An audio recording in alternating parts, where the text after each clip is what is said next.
time once again for Community Forum, and we're very lucky to have back with us live in the studios this morning, Jerome Gold. Jerome Gold is co-founder and publisher of Black Heron Press and the author of 15 books, including Sergeant Dickinson, a novel based in part on his experience in the Vietnam War, The Moral Life of Soldiers, Life at the End of Time, Paranoia and Heartbreak, 15 Years in a Juvenile Facility, which we had the chance to interview him about here in the studios back in 2009. And he is here to talk about his new book, In the Spider's Web, a nonfiction novel. Jerome, thank you very much for coming back and spending time with us this morning. Well, thanks for having me. So, start out, tell us a little bit about Black Heron Press. Well, we started, I had a partner when we started back in 1984. And actually, we started the press to publish a short novel that he had written. He hadn't been able to get it published. It had been almost published a number of times. The last time the publisher bumped it for a novel by Joyce Carol Oates. So Les never read anything by by Joyce Carol Oates again. But I had gone. I'd gone to the South Pacific for a year, and while I was there, I met a man who was an editor, one of the editors of a small press based in Pongo Pongo and Milwaukee. And I just milked him for everything I could get out of him about small presses. I'd never heard of small presses before. And as it turned out, everything he told me was not true. But I didn't know that, so in all ignorance, I was able to get started. So I talked with Les, the author of The 40 Fathom Bank, the novel I mentioned earlier. And he was reluctant to form his own press. He didn't want to do the work. And also, there was an aspect of feeling that it was a vanity press to form it to publish his book. But my argument was, how will you feel in 5 years if you don't do it now and it's never published? And that was a convincing argument. And it's still a question I ask myself when I'm debating whether or not to publish a book. We do a lot of other books now, too. How will I feel in 5 years if I pass up this book? And if I think I'll feel okay, then I won't publish it. Mm. If I think that I'll regret it, then I will publish it. So that was the beginning of Black Heron Press, and I learned so much from publishing his book that I had a book also, which a number of writers liked that I'd pass it around to. But it was on the Vietnam War, and in those days you couldn't get anything published that dealt with Vietnam. So we went ahead and published it, and those gatekeepers who had kept it from being published with other presses, I found that they were gatekeepers, but there was an audience for Vietnam materials if you just get past them. And we got a glowing review from Library Journal, and that one review in itself sold 1,000 copies to libraries. And then so we did that through Black Heron Press, and some years later we sold it to Soho Press, and they retitled it under the name of Sergeant Dickinson. And they sold a few thousand more copies. And then after 11 or 12 years, they let it go out of print, and I snatched it back, and now it's out from Black Heron again. But we've published 80 or 100 books now over, 30 years, including a number of award winners or near award winners. We have some writers are world class in that we get them translated into foreign languages, and they're published in other countries. I don't know where else to go with this. Okay. Well, one of your latest publications is your new book, In the Spider's Web, a nonfiction novel. What was the motivation in writing that book? As with most of the books I've done lately, most of the books I've written lately, I want people that, not that I consider them exceptional necessarily, but I consider them worthy to be remembered. I want a way of remembering them. Not only for myself, I want the public, the reading public, to know that these people existed. None of us live forever. And some people, because of the lives they've led, should not be forgotten. So this girl, I knew her when she was a girl, Caitlin Weber. This is a false name, but that's the name we'll use. I've known her since she was 14 years old, and her life has been one of such struggle that I think I don't want it to just fall by. I don't want memories of her life to fall by the wayside. So this is a record of at least part of it. At least insofar as I've had firsthand knowledge. So that was my motivation in writing about her. The first part of the book, of course, is setting the scene, is showing the environment she's about to step into. So, which is in a juvenile prison facility here in Washington State. Yeah, it's a prison. At for 15 years. Yeah, I was there. It's a prison as distinct from a jail. A jail is really kind of a metropolitan. It's like detention for juveniles, or where you go to spend a night, or even up to a year if you're an adult. But a prison, you're a convicted felon. So it's a state prison here in Washington State. We have several. For juveniles, we have 2 now. We used to have up to 6. When I was in the system, there were at one point there were as many as 6, and they were all overpopulated. This is back in the 80s and 90s, back during when a lot of kids were getting sent to prison for drugs. And before a study came out showing that in some cases, kids do better if they don't go to prison. They don't get into the parole system if they just be monitored, even if they've been convicted of felonies. I don't know how they would identify those cases, but statistically, there was a study that showed that. And after that study, fewer kids in Washington State, at least, went to prison. But when I first started in the system, units that were designed to hold 16 kids were holding up to 23, 24. And is really tough. It was really violent, and a lot of gang kids from different gangs. By the time I left the system, a lot of the units were underpopulated, and they were closing up. Some. We called them cottages. They were closing up some of the cottages where I worked at the place I call Ash Meadow. So talk more about Caitlin and what landed her at your facility. It was a notorious case here in the Northwest. A mom in her she was 37, I think, put together a little coalition of 5 kids to kill her employer. Her employer was a man who had hired her to care for his mother. Her employer, he was in his mid-60s, had recently retired from his job. His mother was, I think, 88 or 89 at the time, and had Alzheimer's. He himself had cancer. It was terminal. He refused treatment, was self-medicating with alcohol. He had a history of drinking, and he also had a history of abusing women when drunk, although when he was sober, he could be a really nice, generous man.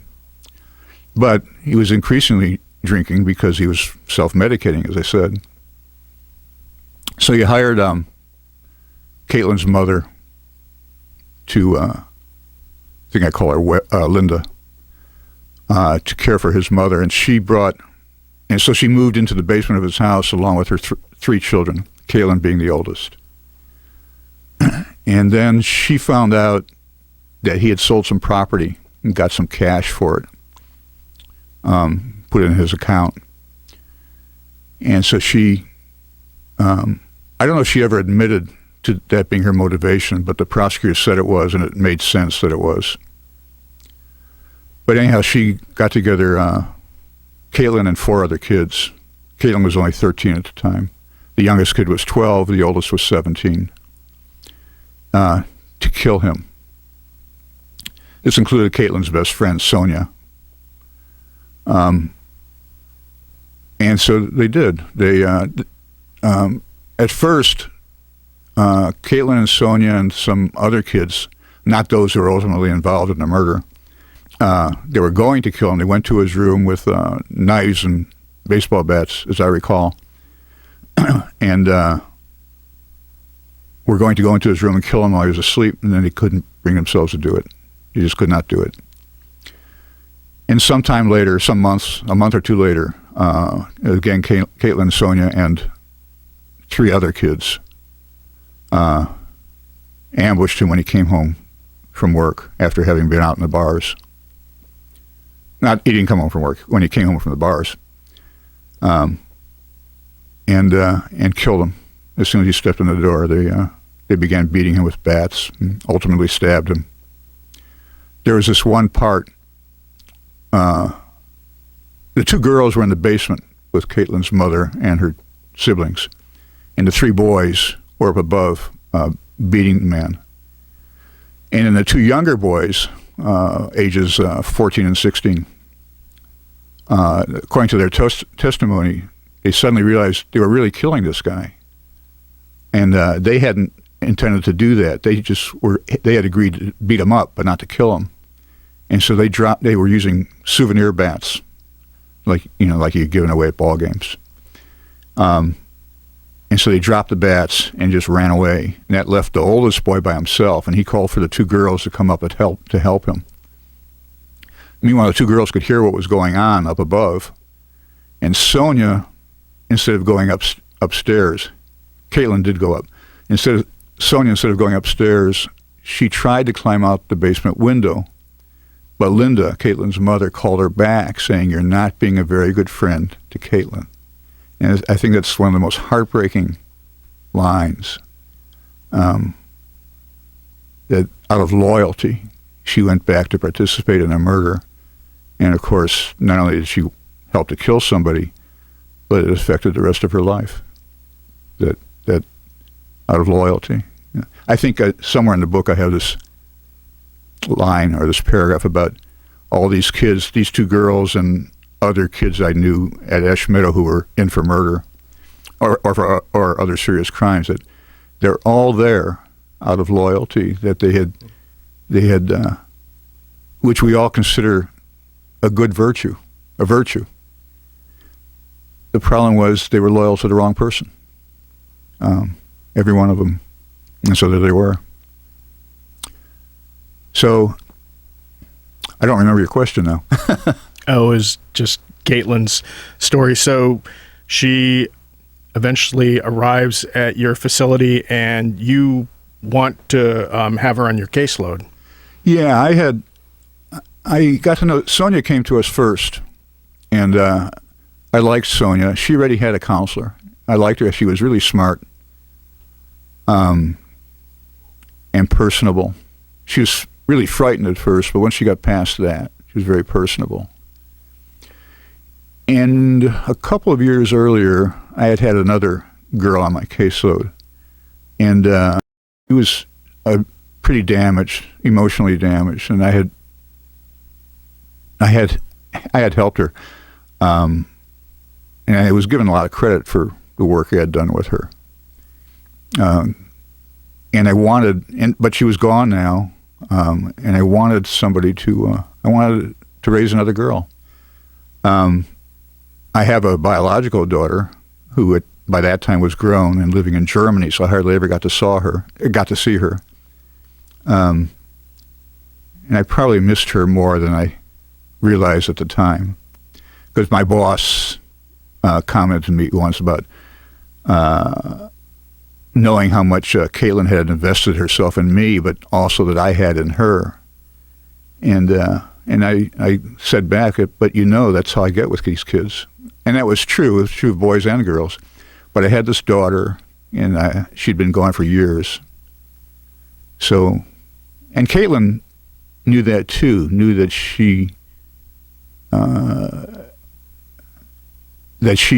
and perhaps Sonia were substitutes. But it didn't matter. I mean, I mean, I still see Caitlin, and actually I run into Sonia occasionally. I visit them. I visit Caitlin at the women's prison here in Washington State, and Sonia's still there. I see her occasionally, and I still feel kind of fatherly or grandfatherly toward them. So, lost your question again. I get wrapped up in my memories. That's okay. So, and we should, if we haven't already, point out that a lot of this work comes from the fact that you kept journals during this entire time that you're there. Yeah. I actually began that series of journals before I went to work there. I was on active duty for the first Gulf War. I didn't go to the Middle East, but still, I had a staff job in Army Reserve Command, and I started the journal just to help me think about problems we were encountering, help me think them through, and then I got off of active duty and went to work out at Ash Meadow, and I just kept doing it, kept keeping that journal, and the purpose of it, again, was to help me think through what I was encountering, but also to relieve emotional stress. That and exercise. I was a runner. I still am. I think got me through. I think I probably would have gotten pretty sick without it. I don't know how people who don't exercise or don't have some art form or quasi-art form to get them through stressful period of their lives. I don't know how they do it. Maybe they do get sick.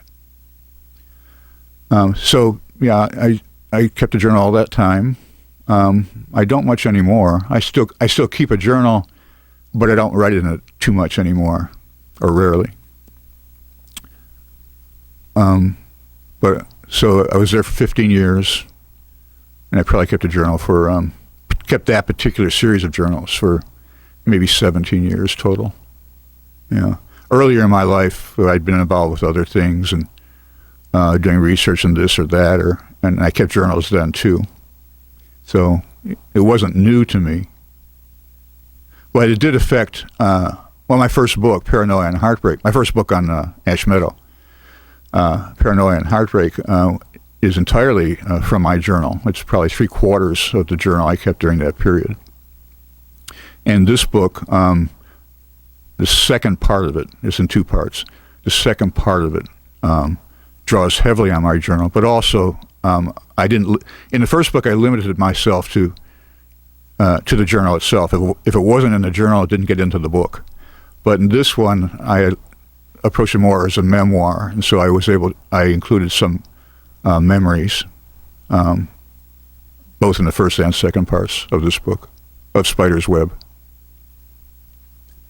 It has amazing, as does your previous book on this particular issue, has these amazing insights into both the kids that you're working with as well as yourself. A lot of personal insights that I found quite wrenching to read and to ponder on. So I want to make sure we touch on, since we only have about 10 minutes left, if you talk about the effects on the kids of basically going to prison and through these facilities we have here in Washington State, and what that does to them. Right. Well, as far as Washington State, the facilities in Washington State are concerned, actually, nationally, these are considered pretty good. More than pretty good, very good. But then you're comparing them to places like New York State. When I worked out at Ash Meadow, I was given a study that the superintendent wanted me to look at. Actually, it's a proposal for a study that a research team in New York, they wanted to come out to Washington to study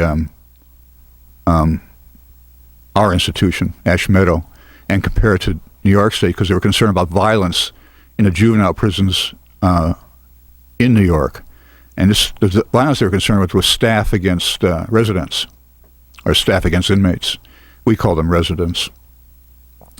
And I read it, and I couldn't believe there was that much going on. I mean, it was almost daily. And I said, there's nothing to compare. We're so unlike them. It would be fruitless to even have them come out. Occasionally we have something like this. There was one incident that I knew of that happened years before where a staff beat up a resident, and then after I was shown that proposal, it happened again. So, say in 15 years, there were 2 incidents, not to downplay either one, but in New York, this happened often. They considered it normal. So Washington is, by comparison with New York or Illinois or a number of other places, is considered pretty good, as dysfunctional as it may be. Kids who spent a long time in prison, long time meaning, say, 3 years or more, 2 or 3 years or more, they spent time in prison as kids, they miss out on experiencing those socializing mechanisms that kids outside of prison do experience. So girls, for example, don't know how to evaluate boys. Boys don't know how to evaluate girls. But by evaluate, I mean how to judge what it is that they're really asking or really saying, because so much of our communication is done below the surface. And kids on the outside, you just grow up into that bit by bit. Kids on the inside, they don't experience that. When they get out, and there's a number of other things they don't experience. When they get out, just taking a bus, if they haven't had to do that before, or say they want to go to a job interview and they don't have a car, so they're relying on the bus, and they don't realize that the bus may not show, so they need a backup plan. And so they miss the job interview, they miss the job. That's really frustrating, and it's also financially difficult for them, because a parole officer tends to be pretty, I don't want to say heartless, but unforgiving. He set up the interview, they don't make the interview, and he's angry now. A couple of the girls I dealt with in prison and who got out, more than a couple actually, but who I was able to get information on later, and some they got pregnant quick. They couldn't tell when they were being conned. One girl had most of her belongings stolen by a guy who preyed on women just coming out of prison. He got her computer, got a lot of other stuff too. And I found out about him because a former inmate called when I was still working at Ash Meadow and told me about it and said he had done the same thing to her. And she had gone and stolen back her computer. She'd burglarized his house and got it back and got on it and realized that there was a list of names, and she was calling all those names, warning them about this guy. So I'm concerned about Caitlin. I still see Caitlin. I still visit her about once a month. And she has a few more years to go. She'll be in her 30s when she gets out. She's been locked up since she was 13. And she has no experience with, no practical experience with the world outside prison. She thinks she does because she watches movies and she reads books and she gets what she can from that. But there's no substitute for personal experience and learning how to deal with all the frustration that comes with learning something that you think you should already know. So I think there is a solution to this, and they need some, especially for kids, they need transition periods. I don't think we have many group homes left anymore, if any. But aside from the group homes, courses can be taught. When I was at Ash Meadow, we did have some courses like that, teaching kids what to expect and how to deal with it. But then the institution adopted a therapy called dialectical behavior therapy, DBT, developed here at the University of Washington. But it adopted it in a huge way, so that it did away with everything else. And so these kinds of classes went by the wayside. And then DBT was sold to us. The guy who was selling it said it reduced recidivism by 57%. And it just wasn't true. When the research was done, it didn't reduce recidivism at all. So we got conned too. But he made a career for himself within the system. That aside, if those kinds of classes can be brought back, there would be teachers willing to teach it. I'm sure there would even be volunteers willing to help. Asheville relied to some extent on volunteers, teaching courses, actual school courses that the school itself didn't offer, like physics or advanced math. Some kids are gifted, but they're in prison.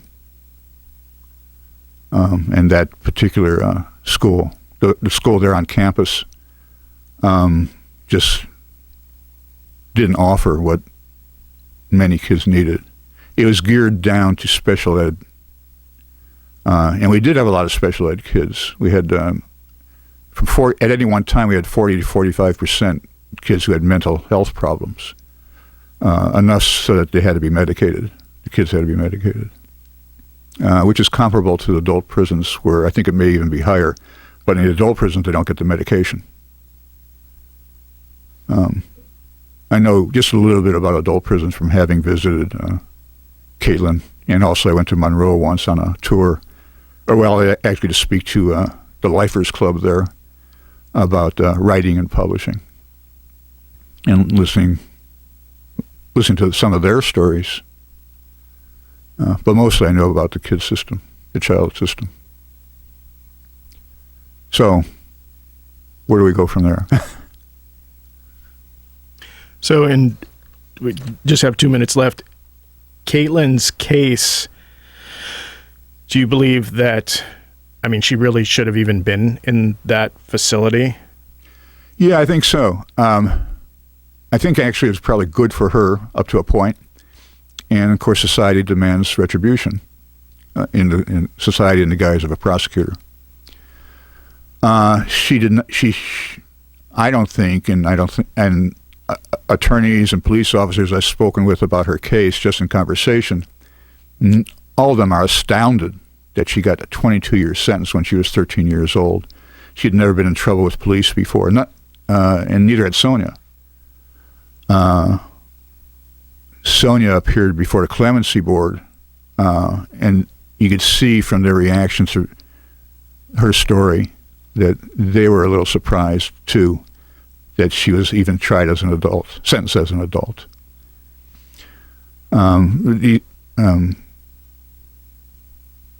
Caitlin said that she thought she should have gotten maybe 10 or 12 years. But at 13, it would place her into the realm of adulthood. And our system in Washington State does not allow that. If she's going to be tried as an adult, the minimum she could get was 20 or 22 years, which is what she got. If she's going to be tried as a juvenile, she'd get out earlier than the judge wanted her to get out. The judge became convinced by a representative of Ash Meadow that Caitlin could refuse rehabilitation treatment.